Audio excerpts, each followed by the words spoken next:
নমস্কার প্রিয় কৃষক ভাইরা, আপনারা দেখছেন আপনাদের প্রিয় কৃষি বিষয়ক YouTube channel agriculture helper Bengali. প্রিয় কৃষক ভাইরা, আজ আমরা ধানের মিনি চাপান নিয়ে কথা বলবো।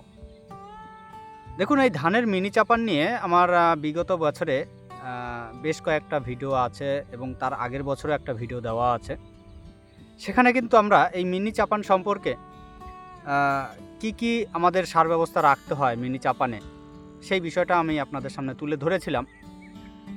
এবং এই বছরে আমার কাছে বেশ কিছু কমেন্ট এবং বলা যেতে পারে যে প্রতিনিয়ত ফোন কল আসছে এবং অনেকেই আমার কাছে রিকোয়েস্ট করেছেন যে মিনি চাপান নিয়ে এবছর একটা ভিডিও করতে। তো সেই কারণে ভিডিওটা করা। যদিও বা আমার বিশেষ করে এই ধানের জমির সাইডে, মানে আমার জমির থেকে একটুখানি দূরে, তাই আসতে একটু সমস্যা হয়, তাই এই দিকটা খুব একটা আসা হয় না। তো সেই কারণে ধান নিয়ে খুব একটা ভিডিও এই বছর করতে পারছি না। তারপরেও ভাবলাম যে একটা মিনি চাপান নিয়ে ছোট্ট ভিডিও আপনাদের সামনে তুলে ধরি। তো সেই কারণেই আপাতত ভিডিওটা করছি। কারণ আমরা সাধারণত কৃষি বিজ্ঞানের ভাষায় ধানের চাপান আমরা দুটো জানি। একটা হচ্ছে আমরা প্রথম চাপান, একটা হচ্ছে দ্বিতীয় চাপান। প্রথম চাপানটা মোটামুটি আমরা বলে থাকি যে 20-22 দিনের মধ্যে দিতে, এবং দ্বিতীয় চাপানটা মোটামুটি কাস্তর আসার ঠিক আগের মুহূর্তে মোটামুটি ধরা যেতে পারে। এই আমাদের বড় সিজনের ধানটা কত হয়, 100-120 দিনের ধান হয়। তো সেক্ষেত্রে মোটামুটি আপনার কাস্তর আপনার 40 দিনে কাস্তর আসতে শুরু করে দেয়, 40-45 দিনে। তো সেই কারণে 35 দিনের পরবর্তীতে আমরা কিন্তু দ্বিতীয় চাপান যেটা, সেটা কিন্তু দেওয়ার কথা বলি। তারপরেও মোটামুটি এই বিগত কয়েক বছর ধরে আমরা দেখছি ধানের আরেকটা যদি চাপান সিস্টেম করা যায়, যেটাকে আমরা বলে থাকি মিনি চাপান সিস্টেম, সেখানে ভালো ফলন পাওয়া যাচ্ছে। এবং অনেক কৃষক যারা আছেন, বিশেষ করে আমি সবার কথা বলবো না, বিশেষ করে যাদের কাছে এই অ্যান্ড্রয়েড ফোন আর মোবাইল আছেন, যারা মোটামুটি বাইরের চাষবাস সম্পর্কে একটু খোঁজখবর নেন, তারাই এই মিনি চাপান সম্পর্কে তাদের জমিতে ব্যবহার করেছেন এবং মোটামুটি তারা রেজাল্ট পেয়েছেন। তো সেই কারণেই সেই সকল দাদা ভাইদের আমি অসংখ্য ধন্যবাদ জানাই, যে যারা আমাকে বলছে যে না, তারা রেজাল্ট পেয়েছেন এবং তারা রিকোয়েস্টও করেছেন যেন এবছরে একটা মিনি চাপান সম্পর্কে একটা ছোট্ট ভিডিও দিই। তো আমি তাদেরকে বলবো, ছোট্ট একটা ইনফরমেশনের মাধ্যমে আমি এটা তুলে ধরবো। আপনারা চাইলে আমার আগের বছরের ডিটেল সেখানে সার ব্যবস্থাগুলো আমি রেখেছি। এখানে অতগুলো সার আমি ব্যবহার করার কথা বলবো না। তারপরেও আপনারা চাইলে সেই ভিডিওটাও একবার দেখে নিতে পারেন। সেখানে সেগুলো দেখলে এই ভিডিওটার সঙ্গে সেটা যদি মার্চ করেন, তাহলে আপনারা আরও ভালো ইনফরমেশন পাবেন, এটা আশা করি। তো যাই হোক, তো মিনি চাপানের ক্ষেত্রে যেটা বলা হয়ে থাকে সেটা হচ্ছে, দেখুন, চাপান মানে কি? চাপান মানে হচ্ছে আমাদের গাছের স্টেজ অনুযায়ী আমাদের সার ব্যবস্থাকে ঠিক রাখা, ব্যালেন্স রাখা। আমরা ধান চাষে যেটা বলে থাকি সেটা হচ্ছে, দেখুন, এনপিকে সার তিনটে মূল সারের মধ্যে যখন আমরা মাটি তৈরি করব, সেই মাটি তৈরি করার সময় আমাদের পরিমাণ মতো যে ফসফেট নামে আমরা চিনি, তাই ফসফেট বলছি, সেটা সম্পূর্ণটা দিয়ে দিতে হবে। মোটামুটি আপনার ফসফরাস হিসাবে আমরা কত বলি, যে না 8 থেকে 9 কেজি ফসফরাস সার আমাদের দিতে হবে। সেই অনুযায়ী আমরা রাসায়নিক সারকে বিভিন্নভাবে হিসাব করে সেটাকে আমরা ব্যবহার করতে পারি। এবং বাকি যেটা থাকছে সেটা হচ্ছে ইউরিয়া, অর্থাৎ নাইট্রোজেন বললে অনেকে চিনবে না, ইউরিয়া বললে সবাই চেনে। তো বাকি যেটা থাকছে ইউরিয়া অর্থাৎ নাইট্রোজেন এবং পটাশ, আমরা মোটামুটি 3 ভাগ করব। প্রথম 3টে ভাগের 1 ভাগের থেকে একটু বেশি আমরা মাটিতে দেব, আর 2 ভাগ আমরা যেটা থাকবে সেটা হচ্ছে প্রথম চাপান দ্বিতীয় চাপানে কমপ্লিট করব। এইটা হচ্ছে হিসাবে থাকে। তাহলে মিনি চাপানটা কিভাবে আমরা বের করছি, বা মিনি চাপানটা কি না, আমরা বারবার বলি যে ইউরিয়া ক্ষেত্রে বিশেষ করে নাইট্রোজেন আমরা একবারে কখনো দেব না, সেটা যতটা পারবো ভেঙে আমরা দেব। সেটা 3 বারে হোক 4 বারে হোক, আপনার প্রয়োজন অনুসারে আপনি ব্যবহার করুন। কারণ বিশেষ করে আমরা ইউরিয়া সার যখন জমিতে ব্যবহার করি সেটা 4 থেকে 5 দিন পর্যন্ত তার কার্যকারিতা করে এবং তারপরে সেটা কী হয়, নষ্ট হয়ে যায়, বাতাসের সঙ্গে মিশে যায়, জলের সঙ্গে মিশে যায়, এটা হয়ে থাকে। তো সেক্ষেত্রে আমরা যদি মোটামুটি ভেঙে 4 থেকে 5টা যদি আমরা করতে পারি, অর্থাৎ ভেঙে আজ 5 কেজি দিলাম, আবার 1 সপ্তাহ পর 5 কেজি দিলাম, এইভাবে যদি আমরা করতে পারি আরও ভালো হয়। তো তারপরেও আমরা বলে থাকি যে আপনারা যদি আমার ভিডিও দেখেন পুরনো, সেখানে আমি কি বলেছি, যখন মাটি তৈরি করব তখন আমরা ইউরিয়া সার ব্যবহার করব না, আমরা ব্যবহার করব যখন আমরা জমিতে রোয়া করব, রোয়া করার 3 দিনের মধ্যে যখন আমরা আগাছানাশক দেবো জমিতে, সেই সময় আমরা 5 কেজি ইউরিয়া দিয়ে দেবো। তাহলে কি হবে, যখন এই যে রোয়া করার পর মোটামুটি আপনার 3 থেকে 4 দিনের মধ্যে নতুন শিকড় বেরোতে শুরু করে, যদিও বা এই বড় সিজনে একটুখানি লেট করতে পারে, সেখানে 5 দিন হতে পারে। তো সেইখানে দাঁড়িয়ে মোটামুটি আপনার শিকড়টা যেই বেরোবে সে কী করবে, তার সবার প্রথম যেটা প্রয়োজন সেটা হচ্ছে নাইট্রোজেন, আর সে নাইট্রোজেনটা পেয়ে যাবে এই ইউরিয়াটা ব্যবহার করলে।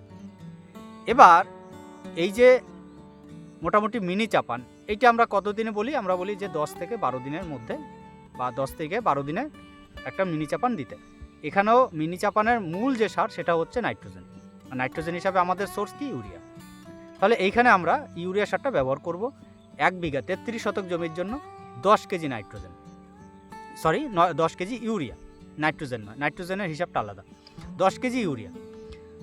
তাহলে এখানে এই যে 10 কেজি ইউরিয়া, এই ইউরিয়াটা কি পাচ্ছে, এর মধ্যে নাইট্রোজেন পাচ্ছে, এবং গাছ এই যে মোটামুটি 10 থেকে 12 দিন যখন বয়স হয়ে যাবে তখন কি হয়, তার শিকড়গুলো সব বিস্তার হয়ে যায়, এবং শিকড় বিস্তার কমপ্লিট হয়ে গেলে তখন তার বেশি পরিমাণে নাইট্রোজেনের প্রয়োজন পড়ে। আর সেই কারণেই এখানে আমরা যদি ইউরিয়াটা ব্যবহার করি তাহলে সেখানে সে বেশি পরিমাণে নাইট্রোজেন পাবে এবং সে গ্রোথ নিয়ে ভালোভাবে উঠতে পারবে। এর সাথে আমাদের যেটা রাখতে হবে সেটা হচ্ছে সবথেকে বেশি প্রয়োজন জিঙ্ক, তার পাশাপাশি সালফার। এই জিঙ্ক আর সালফার বাজারে দেখবেন জিঙ্ক সালফেট নামে পাওয়া যায়, 21%, 33%। সব থেকে ভালো হয় যদি আপনি 33% জিঙ্ক সালফেটটা ব্যবহার করেন। 21% জিঙ্ক সালফেটের থেকেও ভালো কাজ পাবেন আপনি, এবং সেটা ইনস্ট্যান্ট কাজ পাবেন। 21% একটুখানি স্লো হয় কাজের ক্ষেত্রে। আর যদি আপনি 21% জিঙ্ক সালফেট পান তাহলে সেক্ষেত্রে আপনি মোটামুটি 3 কেজি, আপনার 33 শতকে 3 কেজি জিঙ্ক সালফেট ব্যবহার করতে পারেন। আর যদি 33% জিঙ্ক সালফেট পান তাহলে আপনি 33 শতকে 2 কেজি পরিমাণে ব্যবহার করবেন। এখানে জিঙ্ক এবং সালফারের দুটোরই কিন্তু ঘাটতি পূর্ণ হয়ে গেল। এর পাশাপাশি এইখানে যেটা থাকছে সেটা হচ্ছে হিউমিক অ্যাসিড। আপনার মোটামুটি যেটা হিউমিক ফালভিক 98% বাজারে পাওয়া যায়, সেটা 1 বিঘা 33 শতক জমির জন্য আপনি খুব বেশি প্রয়োজন নেই, আপনার মোটামুটি 400 গ্রাম মতো আপনি ব্যবহার করবেন। এখানে এই হিউমিক অ্যাসিড আপনার শিকড়ের নতুন শিকড় তৈরিতে সাহায্য করবে, মাটির উর্বর শক্তি ক্ষমতাটাকে বাড়াবে, মাটিটাকে ভালো রাখবে। এর পাশাপাশি এখানে আমরা যেটা ব্যবহার করব সেটা হচ্ছে সিউইড। দেখবেন বাজারে দানাদার গ্যানুয়াল ফর্মে সিউইড পাওয়া যায়। আপনারা যদি মূল চাষে না দিয়ে থাকেন আপনারা কিন্তু মিনি চাপানে একটা দিতে পারেন। আর এই সিউইডের মধ্যে কিন্তু বিভিন্ন ধরনের খাদ্য উপাদান, কিন্তু জৈব খাদ্য উপাদান এর মধ্যে আছে, এবং গাছকে ভালোভাবে গ্রোথ করতে, শিকড়ের বিস্তার করতে এ কিন্তু খুব ভালো কাজ করে। তাই আমরা বাজারে যে সিউইডগুলো পাই, বিশেষ করে আমাদের পরিচিত নাম সাগরিকা, Z++, বায়োভিটা এক্স, যেগুলো পাই এগুলো আমরা ব্যবহার করতে পারি। এই সিউইড মোটামুটি আপনার 33 শতক জমির জন্য 3 কেজি পরিমাণে আমরা ব্যবহার করব। এইগুলো ব্যবহার করলে আপনার মোটামুটি কিন্তু আপনার যে মিনি চাপানের যে কার্যকারিতা এটা কিন্তু আপনি সম্পূর্ণভাবে পাবেন। এবার থাকছে এর সাথে একটা পিজিআর, যেটা আপনার এই যে 10 দিনের মাথায় বা 10 দিনের যখন গাছের বয়স হয়ে যায় তখন কি হয়, প্রচুর পরিমাণে রুটের দরকার, এবং তার পাশাপাশি এইখান থেকেই শুরু হয় আসল আপনার ধান চাষের খেলা। সেটা কি না, ধানের পাশ কাটি। তাহলে পাশ কাটি ছাড়ার জন্য আমরা একটা আগে হরমোন নিয়ে ভিডিও করেছিলাম, আপনারা হয়তো অনেকেই দেখেছেন, যদি না দেখে থাকেন তাহলে দেখতে পারেন। আপনার পাশ কাটি ছাড়ার জন্য যে হরমোনটা প্রয়োজন সেটা হচ্ছে কি সাইটোকাইনিন। সাইটোকাইনিন কী করে, কোষ বিভাজন করে। এই যে গাছের পাশ কাটির সংখ্যাকে বৃদ্ধি করতে সাইটোকাইনিন প্রয়োজন। এই সাইটোকাইনিন আমরা বাজারে দেখবেন কৃষি রসায়ন কোম্পানির পোষক গ্রিন নামে পাই, এটা অ্যাভেলেবেল। এছাড়া আপনারা আপনাদের লোকালের যে কোনো কোম্পানির পেতে পারেন, বা যে কোনো কোম্পানির যেটাই পাবেন হাতের কাছে আপনারা ব্যবহার করতে পারেন। সাইটোকাইনিন বিশেষ করে যেটা পোষক গ্রিনের মধ্যে পাওয়া যায়, তো পোষক গ্রিন যদি আপনারা পান, সেটা যদি ব্যবহার করেন, তাহলে আপনারা মোটামুটি 1 বিঘা 33 শতক জমির জন্য 200 ml পরিমাণে ব্যবহার করবেন। এবার এটাকে ব্যবহার কিভাবে করবেন, এই বিষয়টা নিয়ে অনেকেরই প্রশ্ন থাকতে পারে। তো ব্যবহার করার পদ্ধতি হচ্ছে, প্রথমত এই যে 10 কেজি ইউরিয়া সারের কথা বললাম, সেখানে 5 কেজি আপনারা ইউরিয়া সারটা নেবেন। 5 কেজি ইউরিয়া সারের সাথে আপনারা এই 200 ml যে পোষক গ্রিন, এটাকে ভালোভাবে মিশিয়ে নেবেন।